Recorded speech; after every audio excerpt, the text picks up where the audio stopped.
Assalamualaikum warahmatullahi wabarakatuh. Perkenalkan, nama saya Ahmad Salahuddin dari Fakultas Kedokteran Hewan kelas 2020B. Di sini saya akan membuat video ulasan mengenai lulusan pendidikan dokter hewan di bidang kelautan. Lulusan perkuliahan pendidikan dokter hewan tidak hanya menjadi dokter hewan saja. Banyak prospek kerja yang membutuhkan ilmu dari lulusan dokter hewan. Contohnya, Kementerian Kelautan yang mengurus kelautan dan biota laut yang ada di Indonesia. Perlu diketahui bahwa Indonesia memiliki laut yang lebih luas daripada daratan, atau biasa dikenal dengan wilayah maritim. Keistimewaan negara Indonesia harus digunakan semaksimal mungkin.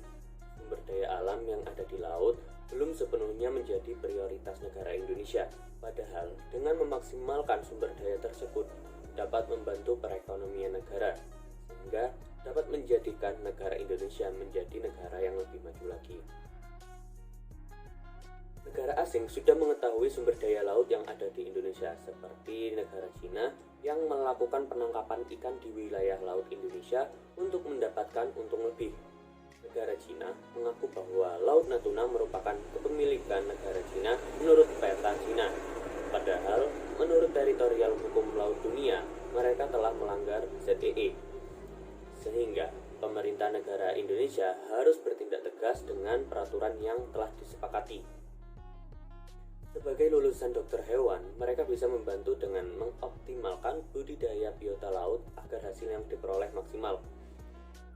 Indonesia bisa menggunakan laut sebagai sumber pendapatan negara Indonesia. Baru-baru ini muncul berita tentang ekspor lobster yang berlebihan. Lobster yang masih kecil juga ikut diekspor. Padahal para pakar pasti paham dalam kehidupan butuh yang namanya keseimbangan. Namun pemerintah tutup mata dengan fenomena tersebut. Ibu Susi selaku mantan Menteri Kelautan mengatakan hal ini seharusnya tidak terjadi. Lobster yang masih kecil dengan harga tersebut hanya dapat mendapatkan keuntungan yang kecil.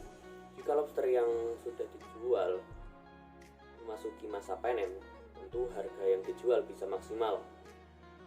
Apalagi keseimbangan pasti terganggu dengan melakukan hal tersebut. Dengan bantuan lulusan dokter hewan untuk memaksimalkan pertumbuhan lobster, pasti harga jual lobster tersebut bisa lebih tinggi lagi. Mungkin sekian dari saya. Kurang lebihnya mohon maaf. Wassalamualaikum warahmatullahi wabarakatuh.